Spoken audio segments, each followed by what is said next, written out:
membicarakan itu ya. Karena untuk menatanya itu kita bagi dua, Indonesia, Sumatera satu buku itu karena sampai 1.000 orang tuh.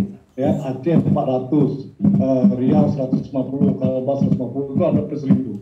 Selebihnya Jakarta ada sebagainya itu.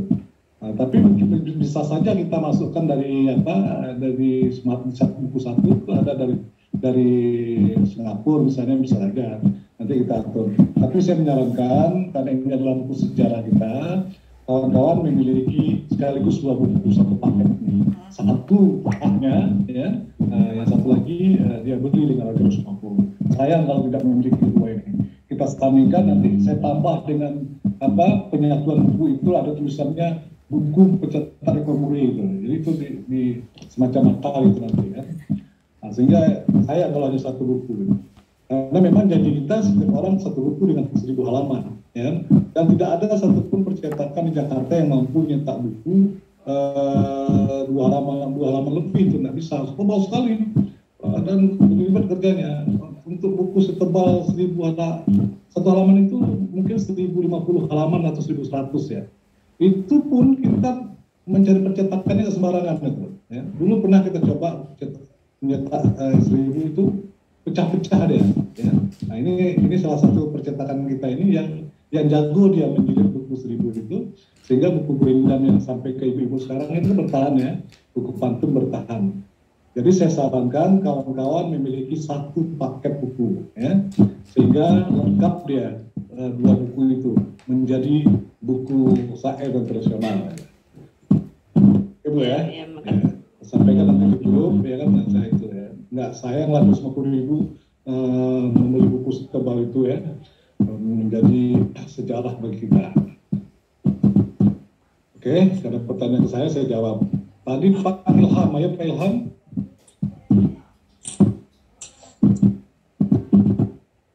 Pak Ilham ini udah tidur. Assalamualaikum warahmatullahi wabarakatuh. Ya Bang. Oke, silakan. Lupa mau diisukan.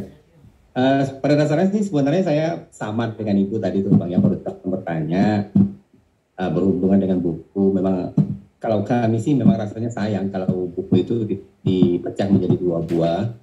Masalah untuk mendapatkan buku tersebut kedua buah itu sih sebenarnya nggak masalah bagi kami Bang.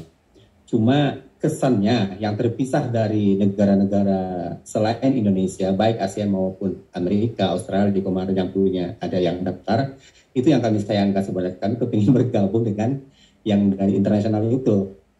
Nah, tapi kalau memang kendala yang tadi sudah Abang sampaikan, ya kami juga maklum. Ada sedikit sih Bang yang dari Bapak Muhammad Rosli Bakir yang disampaikan tentang materi itu. Memang apa yang disampaikan beliau tadi saya cerna bahwa sebuah syair itu memang harus memiliki 4 kata, terus jumlah suku kata, dan bahkan rentakannya pun diatur juga oleh Bapak Rosli Bakir. Kalau kita juga di Indonesia sih sebenarnya sama. Jumlah katanya itu sebenarnya 4 sampai 6 kata. Terus jumlah suku kata 8 sampai 12 suku kata. Sebenarnya yang ingin saya tanyakan sih sebenarnya kurang lebih nggak ada Bang. Penjelasan dari Bapak Muhammad Rosli Bakir dan Muhammad Nasir itu sudah cukup jelas. Cuma saya ingin memberikan saran Bang. Ketika kita nanti akan ada program lagi, ya sebaiknya kita melakukan Zoom seperti ini sebenarnya lebih agar karya yang kita hasilkan itu berkualitas. Itu saya rasa kita Zoom pelatihan dulu baru kita melaksanakan penulisan sebenarnya. Tapi mungkin secara teknis saya memaklumi kalau kita laksanakan terlebih dahulu Zoom ini, ya mungkin kita untuk mencari peserta Zoom atau peserta yang akan ikut dalam program kita, ya memang agak terkendala.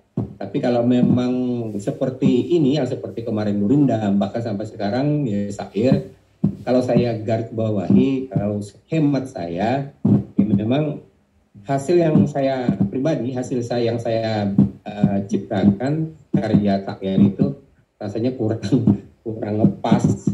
Kalau dari apa yang Pak Rosli Bakir tadi yang jelaskan dari bait pertama sampai apa isi bait pertama, terus sampai ke bait ke-8 apa isinya itu, Kalau saya sih kayaknya rasanya kurang berkualitas jadinya. Nah, jadi saran saya sih Bang, cuma itu, kalau bisa untuk program berikutnya kalau memang ada pelatihan jenis pelatihan seperti ini, ya lebih baik pelatihannya dulu, baru karyanya kita buat. Mungkin hanya itu Bang yang dapat saya sampaikan. Terima kasih atas kesempatannya. Assalamualaikum warahmatullahi wabarakatuh. Waalaikumsalam. Saya jawab ya. Sebenarnya pelatihan kita ini pelatihan final. Sebelum ini saya sudah 3 kali mengadakan Zoom meeting, ya. Ada YouTube juga, ya. Habis itu ada lagi pelatihan ketika kita mendampingi kawan di grup. Kalau mengikuti baca-bacaan yang kita berikan tadi, ya, dan mengikuti semuanya akan sampai. Jadi tetap ya ada pelatihan sebelumnya. Nah, gitu. Mengapa pelatihan final ini kita pisahkan agar tampak mana peserta yang lolos, mana yang tidak? Karena waktu pelatihan pertama itu saya menyampaikan pelatihan pengenalan untuk menarik orang banyak peserta. Alhamdulillah banyak orang datang. Tapi dasar-dasar ilmunya bersama. Apa yang disampaikan Pak Era Nasir tadi, apa yang semuanya sama. Karena itu melalui pemodokan ya. Itu bahwa pertama dengan syair pembuka, yang kemudian tujuannya adalah syair isi, dan kemudian saling berkaitan baris 1, baris 2, baris ketiga dan sebagainya. Dan sampaikanlah syair itu kalau kita mengangkat budaya, maka misalnya maka tari semuanya gitu. Sudah saya sampaikan melalui Zoom meeting, melalui pendampingan. Apakah kita patuh dengan aturan-aturan yang diberikan itu? Kalau nggak salah ada 2 tulisan saya yang sudah sebarkan itu. Nah, itu. Tapi apa yang terjadi, ya kan? Setelah mereka ikut pelatihan, ternyata mereka tidak mengikuti program ini sampai habis. Nah, kan rugi kita. Ya. Udah kita latih dia, udah buat Zoom meeting 3 kali, ternyata mundur dia. Habis energi saya, ya kan? Nah, gitu. Nah, jadi kalau dengan seperti ini kan orang-orang yang udah pasti ikut nih, baru kita keluarkan ilmu semuanya. Gitu. Kalau awal-awal ada kemarin tuh pas sudah ikut meeting kok nggak ada di grup, Pak saya nggak jadi ikut Pak katanya kan. Itu banyak sekali, gitu kan. Gitu. Jadi makanya saya ambil alternatif 2. Satu, kita pelatihan sebelum program berjalan, habis itu pelatihan ketika kita sudah lolos. Didapat tengah-tengahnya. Gitu. Kalau saya buat pelatihan sebelumnya semuanya nih, saya keluarkan ibarat mencatur, saya keluarkan Pak Rosli di awal, saya keluarkan Pak Nasir di awal. Wah, itu buang-buang energi kita. Dan itu pun kadang-kadang sudah lolos pun mereka, seperti Pak Nasir, ya, 200 orang yang lolos, ada 50 orang yang nggak jelas sekarang itu. Udah capek kita mendampinginya, dari nggak bisa, apa lebih bisa. Dan ketahuilah, ya, sebetulnya secara tidak sadar, ya, kawan-kawan itu ketika bergabung dengan kita, nulis pantun lah, bisa nulis gerindam, itu dari nol. Dan coba lihat dulu pantun-pantun yang pernah ditulis dulu. Setelah itu lihat kita seperti apa.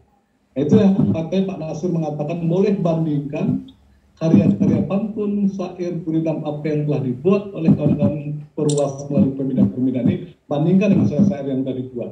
Pantun aja misalnya. Pantun-pantun yang dipromosikan di UNESCO itu kacau-kacau pantunnya semuanya. Kita di Perluas sudah membuat pantun itu sudah 5 awal 5 akhir, ya? Bahkan kita sudah membuat pantun budaya. Ya. Jadi ketika kawan-kawan sudah bergabung dengan kita melalui pelatihan kita, dia lihat lagi pantun-pantun lamanya, dilihat lagi pantun-pantun yang ada di Google, kacau semua. Iya. Oke. Jadi apa yang disampaikan Pak tadi sudah kita lakukan, Ilham. Jadi ada 3 kali itu Zoom meeting, ya, naskahnya pun sudah di-share di grup. Tapi kan kebanyakan kita malas membaca. Sudah diberikan itu dalam bentuk PDF 2 kalau salah itu, sudah ikut malas membaca itu. Rajinlah membaca. Seorang penulis yang baik adalah seorang pembaca yang baik. Jadi usulannya sudah kita lakukan gitu ya. Cuma nanti ini susah juga kita nih. Kalau kita mengikuti kelas-kelas yang lain di tempat-tempat lain, sebutlah misalnya kelas menulis novel, itu pelatihan itu nggak mau dilakukan kalau mereka tidak daftar dulu, mereka kontribusi dulu baru pelatihan. Nah gitu. Cuma kita nggak kita jalankan itu karena sekarang ini yang kita kejar kuantitas dulu, biar banyak orang mengetahui dulu. Bayangkan sampai sekarang ini tanggal 10 besok sudah tutup, ya kan? Ada 100 sampai 200 orang lagi yang mungkin sampai 500 orang lagi belum kontribusi.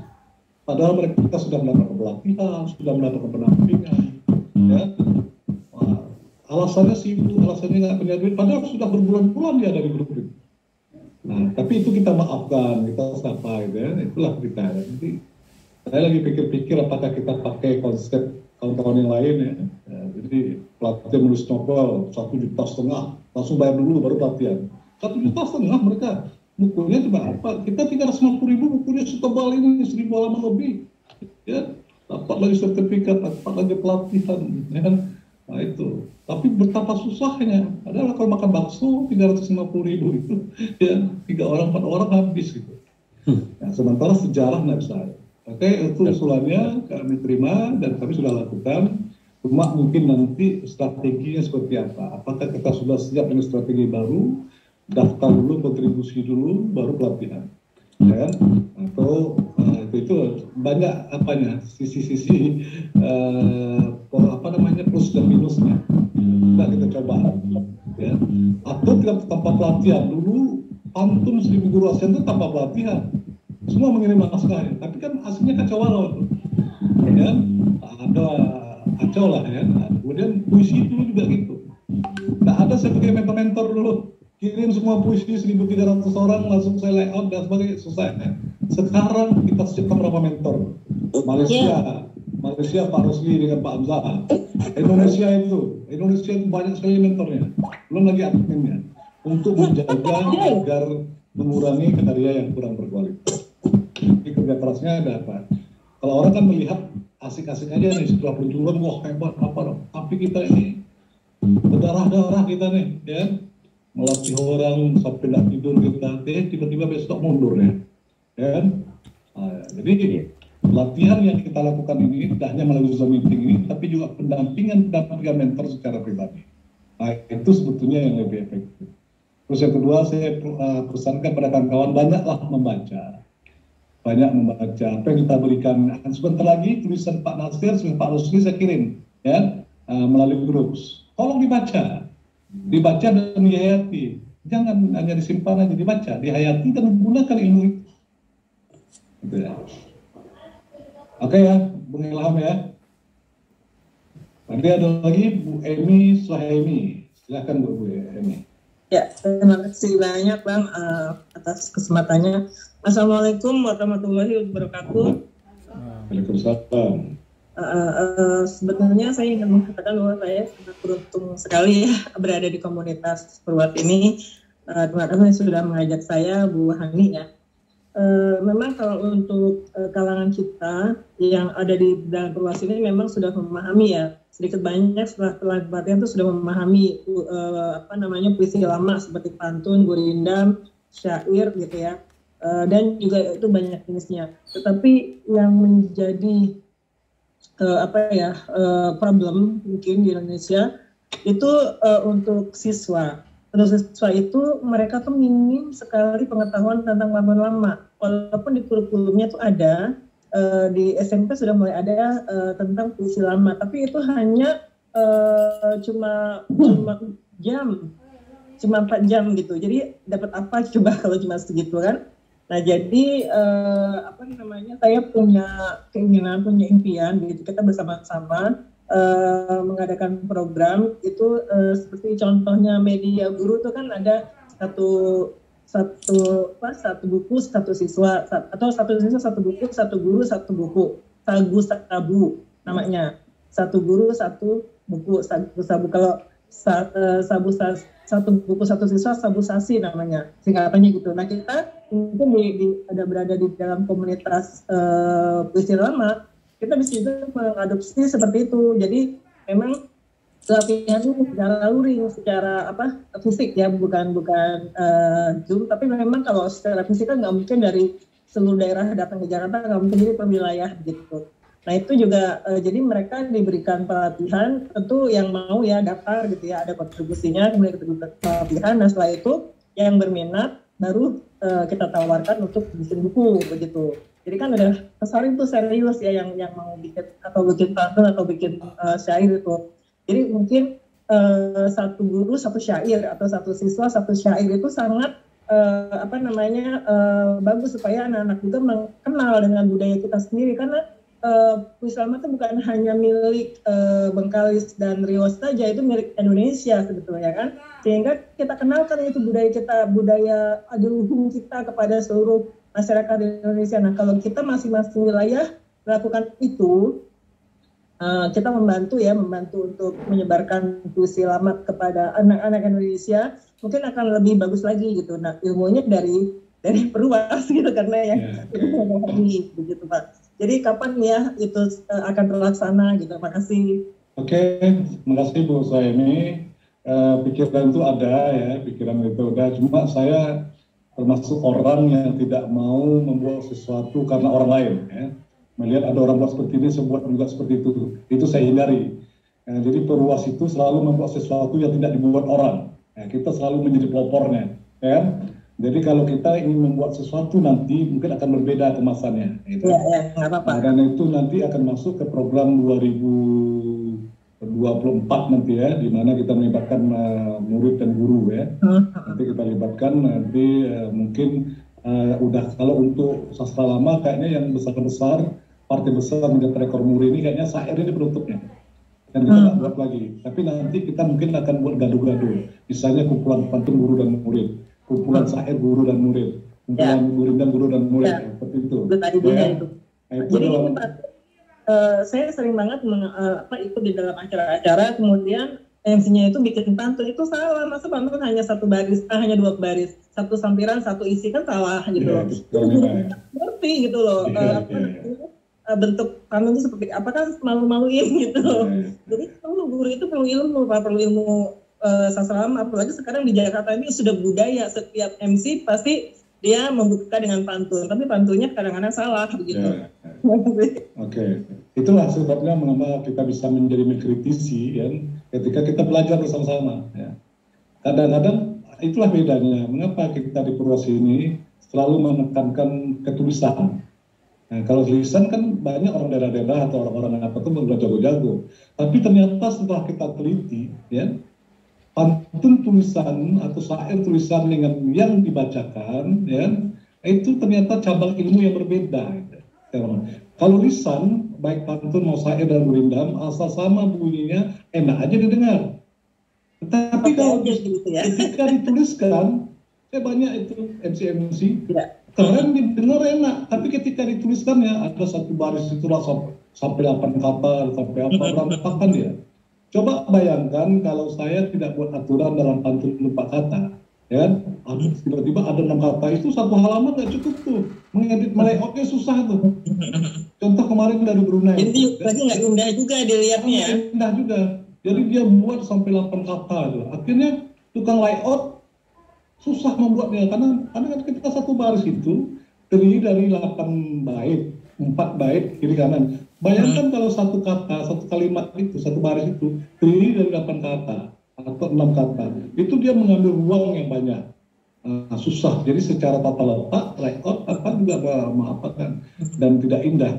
Percayalah, setiap yang 4 kata itu menyanyikan, menuliskan, dia akan jadi indah. Nah, cuma masalahnya kan kita memberi ruang kepada orang tua apa, ya silahkan seperti Pak Rosli bilang tadi, untuk Malaysia agar ramai yang ikut ya kita bebaskan, nggak apa-apa. Tapi mudah-mudahan nanti tidak banyak tuh kata-kata yang sampai menghabiskan ruang gitu. Nah, itu susah melayoutnya. Kan nggak mungkin kan 4 syair itu yang harus 4 baris, karena kata-katanya lebih jadi 6 baris nggak mungkin. Iya. Mudah-mudahan tidak ketemu itu. Sehingga nanti secara layout lebih bagus ya. Jadi mungkin dampak baiknya tuh banyak banget kalau kita belajar tentang sastra ya. Jadi anak-anak yang energinya tuh habis buat tawuran, buat bully segala macam, kalau dia berpikir untuk sastra kan jadi ada peralihan energi ke hal yang baik gitu. Karena selama ini mereka bingung mau ngapain, akhirnya tawuran, akhirnya ngebully sana sini gitu, karena energinya nggak terpakai untuk sesuatu yang baik gitu.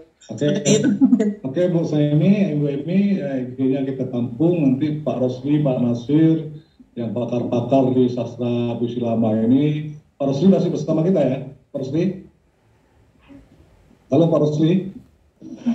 Ya, ada. Nah, Jadi kita ini kan sudah jalankan semuanya Pak Rosli, pantun sudah, gurindam sudah, syair sudah. Jadi untuk berikutnya ada usulan dari Indonesia, kita kolaborasikan di satu buku itu ada guru dan muridnya. Nah, sehingga karya-karya lama ini murid-murid juga bisa mengikuti. Nantilah kita programkan untuk berikutnya ya.